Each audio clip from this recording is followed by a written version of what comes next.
Hi, this is Kay Maney, and this is Maney's Moments. And I started talking again last week about Eternity is Now, Part 2.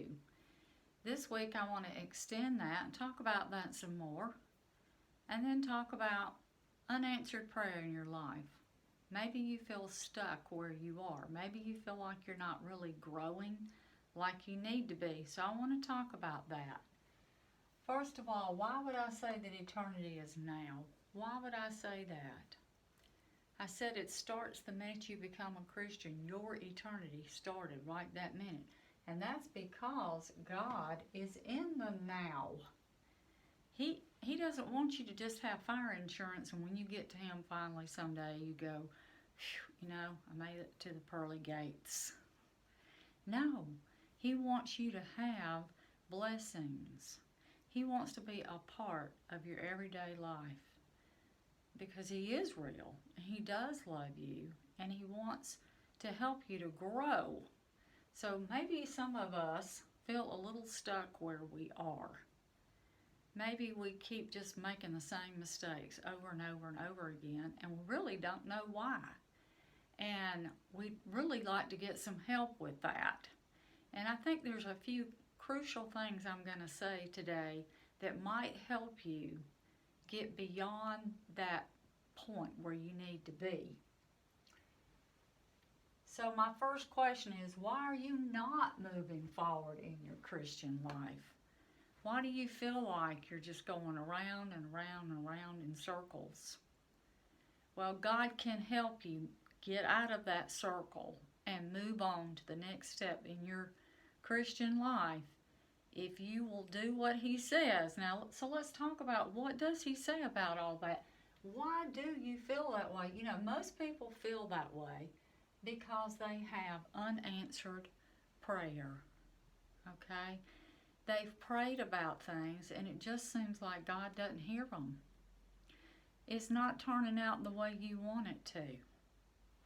So maybe these are some of the feelings you've had about unanswered prayer. You think, well, He must just not hear me. Okay, maybe I didn't say that prayer good enough.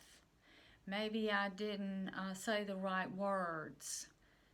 Maybe I didn't really mean it. Maybe He doesn't understand me. None of those things would be true. Trust me, God always hears you.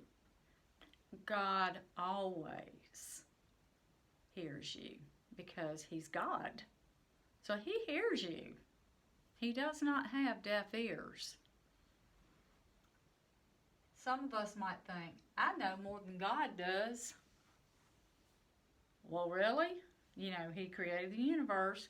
Now, I know in your head you know that you don't really know more than Him, but sometimes our actions and our feelings and the things we say, if somebody were listening to you, that it sounds like you know more than God knows. And when you sit down, that's not really true. So we know that's not going to really be true, even though we feel that way. Maybe you're unhappy. You're unhappy with the way things are. You just want to be happy. You just want to feel good. We're all like that because we're human beings. We want to be happy. Well, by the time I finish this today, I'm going to give you the key to feeling and being happy. I'm going to tell you a little story about myself from way back. So that's why I can testify to this. You'll have to hold on till the very end, though. Maybe you say, why can't I have what I want? Why do I always have to deny myself? I want this, God, but you're not giving it to me. It might be a particular relationship that you wish would work out, and then it doesn't. And you're so frustrated because you think, now if God loved me, He would have this relationship work out like I want it to. But thank goodness He does know more than we do. And He does know our future, our past, and our present, and what's really good for us. So part of this is trusting in God and understanding He really does love you more than maybe you even love yourself. Okay? So, like I said, we say, God doesn't really love me. And then we get angry with God. We really get angry with Him at times. And it's okay to get angry. He understands every one of these feelings. He understands every one of your feelings. It can be anger, it can be sadness, it can be tears, it can be crying, it can be screaming. He gets it because He came here on this earth and was a real person. And that's why He did that. So He would get it, and we could see that He gets it. And so sometimes we just, because none of these other things are working, we just finally say, well, I guess God may be real, but it doesn't seem like that He is, and He must just be up there far away in the clouds up there somewhere, and He's not down here with me in a personal way. But God really wants to have a personal relationship with you. It's not just believing that He exists. He wants to be with you in a personal way. He already knows everything about you anyway, okay? Which is kind of nice, because I realize all the sin I've ever had in my life, He already knew all of that. He knew the sins of the future that I was going to have. He died. He loved me enough. He died anyway for me. All right, let's go to Matthew 6:34. Let's answer some of this stuff. Why are we feeling this way? What can we do about it? In Matthew 6:34, it says, each day has enough trouble of its own. We don't need to create anything that'll cause more trouble, because we have enough things to worry about as it is. Everybody does. You've got to work. You're trying to keep up a place to live. You've got relationships you're trying to keep up with. You've got bills to pay. You've got sicknesses that come up. You've got life, okay? Life is happening. But God says, don't worry about the past. Don't have grudges. Don't keep going back over stuff that happened. That's not going to do you any good. Don't go to the future, because you don't really know the future anyway. You're not in control of that. So it isn't going to do any good for you to worry about what's going to happen 5 years down the road. Not too much. Just enjoy today, because you don't know how many days you've got anyway. Today might be your last day. So you better be doing what it is that God's calling you to do. You might not be here tomorrow. There's stories in the Bible about men who weren't paying attention to that. Little did they know that that particular night God was going to call them home. And maybe if they had known that, they would have made some of their decisions different, So remember, God was in your past. We're here with you today, and He's going to be in your future. Now, so God's doing His part. If you feel a certain way, it isn't because God has left the scene. He is doing His part. He's already done His part. What is your part? What are you supposed to be doing? Well, there's an old song that says, trust and obey. It doesn't just say, yeah, I believe in God. I trust Him. Oh, well, okay, I trust Him. All right, but guess what? You got to do this part over here. This is really crucial. Obey, which means you got to do what God's Word says. Then your feelings will come around. You'll be happy. You'll get all the connections. God will give you peace. He will give you joy. He will give you all the fruits of the Spirit, loving kindness, gentleness, patience. All those things will become a part of you, because as you obey, that's the key, not just trusting.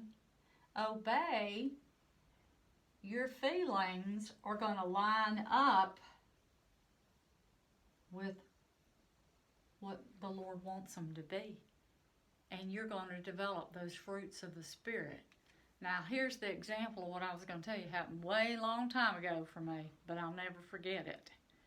You know, I got married the first time, a long time. I was a teenager.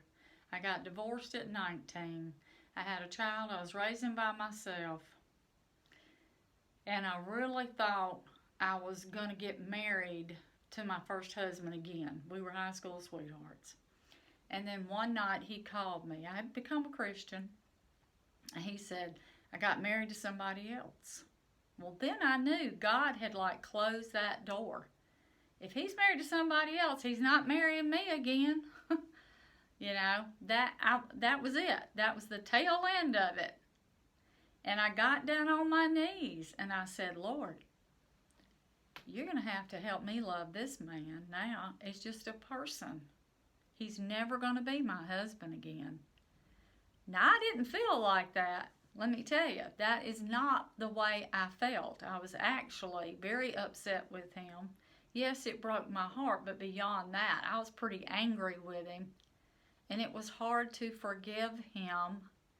And I couldn't do that by myself. I could not do it. I had to have the Lord help me with it. He had to do the work of the Holy Spirit in my heart. Did it happen all at once? No. He would come over to see Michelle, my daughter, and I had to see him. And how was I going to handle that? I wanted to act like a Christian because I was one. So each time I saw him, I treated him well, with respect.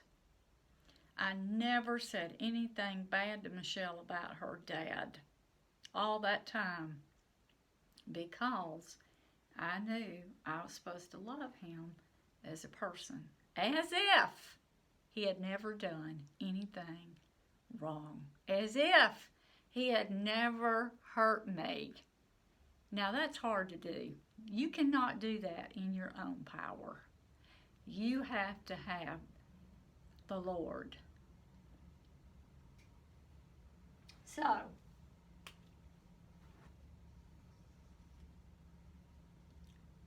do those two. Just do it. Just step out in faith. Step out in faith. If you have the faith of a tiny little mustard seed, God says, He will make it grow. And this is very important too. Proverbs 3, 5, and 6. If you have a Bible, get out and read that whole thing. It says, in all your ways, acknowledge the Lord. Don't lean on your own understanding. In all your ways, acknowledge the Lord. Submit yourself to the Lord. Submit. He's the boss. You're not. And He will make your path straight. He will tell you exactly what to do, where to go, who to see, just everything. And it's okay. Because you know what? That's when you give up control and you let Him control your life. And I'll tell you something. That's the most fantastic thing in the whole world. Because that's when my life really changed when I was about 23. And now I'm 67. So let's do that math. You know, that's been a long time ago. And I'm still growing in the Lord. But I'll just tell you, He'll do wonderful things for you. And your life will never be the same. I hope you will come back again in about a week. And I'm asking the Lord to give me another message for you.